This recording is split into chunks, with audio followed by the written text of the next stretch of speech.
경제에 관한 궁금증은 무엇이든 물어봐. 경제도사들이 속 시원하게 풀어줄 테니까. 경제 고민 해결 프로젝트 물어봐요. 경제도사! 김도사. 도사. 드디어 마지막 회 한 번에 끝냈네. 마지막 회야? 오. 이거 좀 아쉬운데. 우리 아직까지 복비 한 번도 못 받았는데. 결국 그랬던 거야? 그러니까. 누가 입금하고 간 줄 알았더니. 복비 좀 받아볼래 했더니 마지막 회야. 어쨌든 마지막이니까 우리 힘내서 아름답게 마무리해 보자고요. 보자고요. 자, 어쨌든 의뢰인 불러봐야죠. 제가 외쳐볼까요? 오케이. 의뢰인 들어오세요. 안녕하세요. 반갑습니다. 반갑습니다. 네. 아니 의뢰인이 이거 시즌2의 MC를 노리냐 왜 이렇게 잘생긴 거예요? 근데 도사님들 맞으신 거죠? 제가 생각한 이미지는 뭔가 굉장히 뭔가 탁 선배같이 탁 있어야 되는데 뭔가 느낌이 약간 사자 느낌 나가지고 큰일 났어. 어떻게 알았지? 우리 박사. 들켰어. 그래요? 어쨌든 도대체 뭐가 궁금해서 이 자리에 오신 거예요? 솔직히 제가 이제 나이가 뭐 어리면 어리지만 좀 찾기 찾잖아요. 그러다 보니까 어쩔 수 없이 노후에 대해서 생각을 좀 하게 되더라고요. 그래서 제가 프리랜서다 보니까 언젠가는 이 일을 그만두게 될 텐데 저 같은 프리랜서나 뭐 젊은 친구들이나 어떻게 하면 노후 대비를 좀 잘할 수 있을까 해서 찾아오게 됐습니다. 아마 우리 알지? 이거 시청자분들이 계셔. 시청자분들의 고민이 역시 똑같을 것 같아. 근데 시청자가 아니라 나도 마찬가지야. 노후 대비라는 게 사실 아주 일찍부터 준비한 사람들에게는 굉장히 뭐 걱정이 없겠지만, 근데 대부분의 사람들은 동의 나이 때쯤 되면 이제 조금씩 노후에 나는 어떻게 대비해야 되지? 이런 고민을 이제 시작하거든. 그래서 동의는 노후 준비 지금 하고는 있는 거야? 생각해보면은 뭐 한다고 하는 건 같은데 잘하고 있는지 모르겠다. 그럼 친구들 중에는 혹시 노후 준비하는 친구들 있어? 주변에 뭐 가장 기본적인 건 저축을 많이 하고요. 뭐 조금 더 한다면 막 주식 같은 거 하는 친구도 있고. 근데 잘하는지는 모르겠고 약간 그래도 그 정도는 하는 것 같아요. 그 정도? 그러면 동의가 사회생활 시작한 거는 이제 얼마나 된 거지? 제가 졸업을 하고 바로 여기에 들어왔기 때문에 지금 한 4년 정도 된 것 같아요. 네. 그러면 사실은 그때부터 노후 준비를 시작했어야 돼. 그때부터요? 그럼. 노후 준비는 그 늙을 노예 비유 이런 느낌 아니에요? 아니야. 말씀 좀 해주세요. 실제 이 인생의 후반기라고 하잖아. 후반기에 들어오신 분 입장에서 생각해봐. 생각보다 그 후반기가 금방 찾아와. 그러니까 동의는 앞으로 얼마나 더 일할 수 있을지 장담할 수 있어? 장담 못하지? 절대 못하죠. 그러니까 결국 사회 진입하면서부터 노후 준비를 해야 된다는 거야. 그래서 미리 준비가 필요하다는 건데 국민연금공단에서는 2020년 조사한 게 있거든. 거기서 뭐라고 했냐면 노후에 필요로 하는 최소 생활비는 개인 기준으로 월 117만 원. 그런데 부부 기준으로는 195만 원. 그럼 적정 생활비는 개인 기준으로는 얼마가 되냐면 165만 원 정도가 되거든. 그리고 생활비 기준으로 부부 기준으로는 268만 원까지라고 발표가 된 바가 있어. 90살까지 산다고 치고 대충 한 6억 그렇게 되네. 정도가 필요한 것 같은데 6억은 저는 안 될 것 같아요. 자, 그래서 내가 아까 말했잖아. 사회생활 시작하자마자 뭐 해야 된다고? 노후 준비를 시작해야 된다고. 그래서 노후 준비는 결국 시간과의 싸움이다. 이렇게 생각하는 게 좋아. 근데 그래도 6억은 너무 큰 돈 아니에요? 아니야. 그런데 노후 준비를 일찍 시작하면 그 부담이 급격히 줄어들거든? 예를 들어서 월 3% 복리로 60세까지 1억을 모은다고 생각해봐. 그러면 20세부터 저축을 하면 얼마씩 매달 내면 되냐면 11만 7천 원만 저축하면 돼. 그런데 30세부터 시작하잖아? 그럼 매월 얼마가 내야 되냐면 18만 2천 원이야. 40대 시작한다. 그럼 매월 무려 31만 8천 원. 50대 시작하면 얼마죠? 73만 원? 이야, 어마어마하지. 동의는 지금 그럼 뭘 해야 된다고 생각해? 제가 지금 뭘 하면 그래도 저한테는 그게 있지 않을까요? 국민연금 같은 게? 그것도 있지만 우리가 원하는 대답은 저축이었어. 저축은 기본적으로 좀 하고 있긴 해요. 근데 말이야, 물론 저축도 중요하지만 딱지가 붙도록 많이 들었던 표현, 어떤 거죠? 연금. 연금! 이 동의가 네. 튼튼한 연금탑을 쌓기 위해서 지금부터 시작하면 좋은 그 연금의 종류를 알려줄게. 좋아요. 잘 들어. 좋아. 뭐야 이거?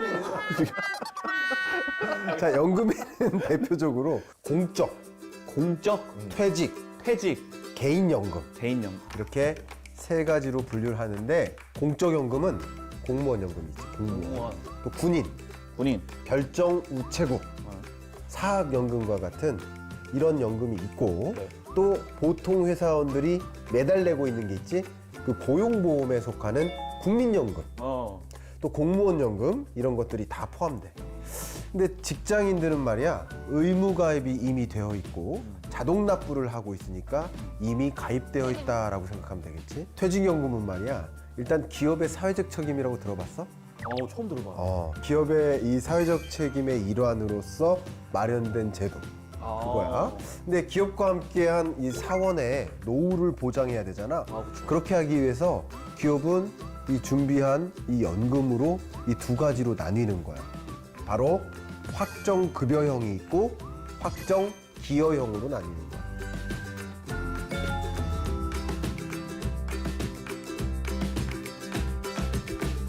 마지막으로 동의를 위한 연금이 또 하나 있어.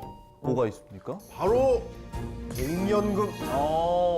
동의 같은 프리랜서 같은 개인들이 자신의 노후를 준비하는 제도로 주택연금, 연금 저축상품, 연금보험, 개인형 퇴직연금 제도 이거는 영어로 IRP라고 불러. IRP.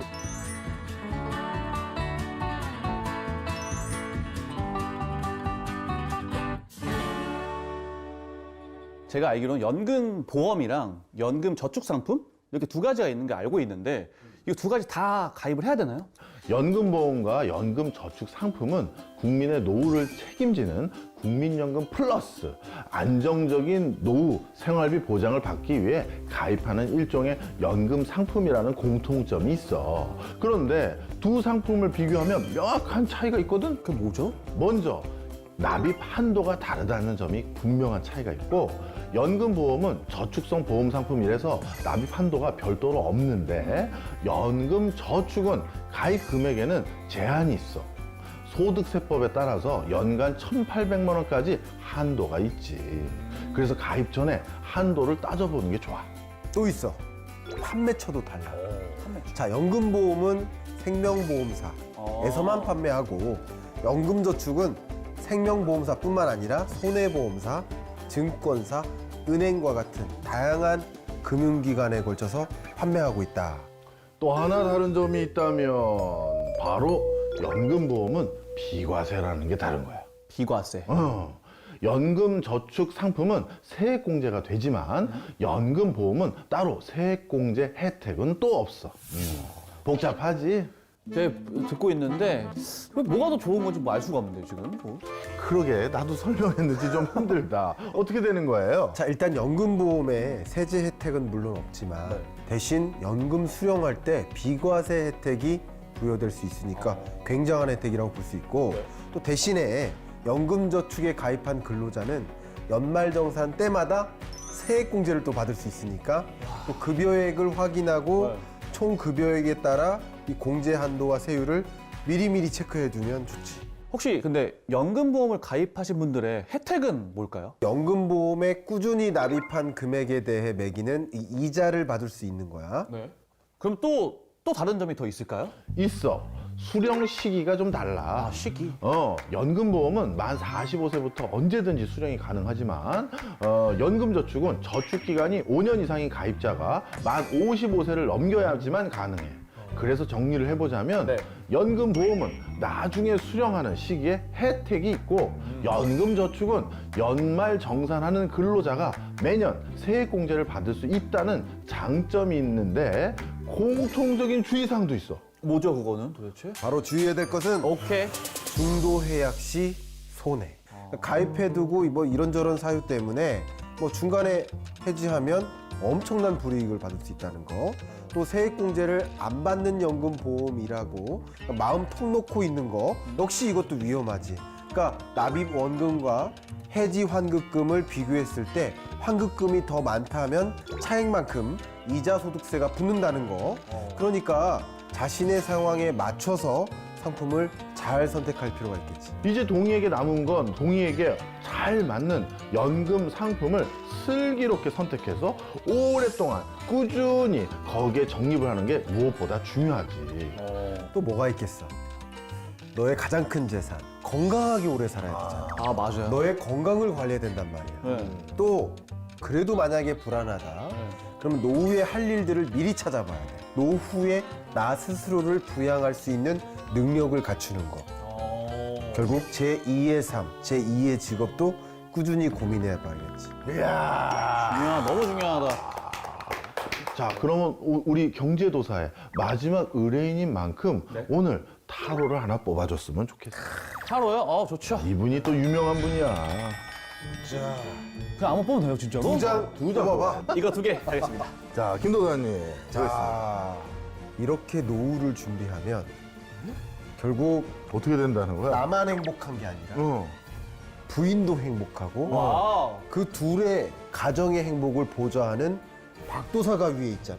배가 난데. 그러니까 도사님이 박도사가 같이 함께. 두 가정을 영원히 행복하게 해줘서 네. 나도 행복할 뿐만 아니라 나의 가정을, 나의 부인을 이렇게 왕비로, 딸을 공주로 만들어줄 수 있다는 뜻이야. 근데 너무 중요하다. 왜냐면 제가 노후 준비할 때 이제 제 2의 직업도 준비하라 했으니까 이 전편에 또 사업 그것도 있다 보니까 그거 보면 또 좋겠네요. 또 느낌에. 원래 우리가 복비를 두둑하게 받고 있거든. 네. 근데 마지막 회니까 그냥 소감만 한번 들어볼게. 저랑 비슷한 또래 친구들은 노후 준비라는 걸 어떻게 할지 모르고 하다 보니까 생각 없이 투자도 많이 하고 막 잃고 막 눈물 흘리고 막 그랬는데 더 탄탄한 자본을 쌓고 연금을 준비하면은 노후에 좀 더 편한 삶을 가질 수 있다는 걸 더 확 와닿게 해주는 것 같아요. 마지막 의뢰인만큼 너무나도 큰 영광이었습니다.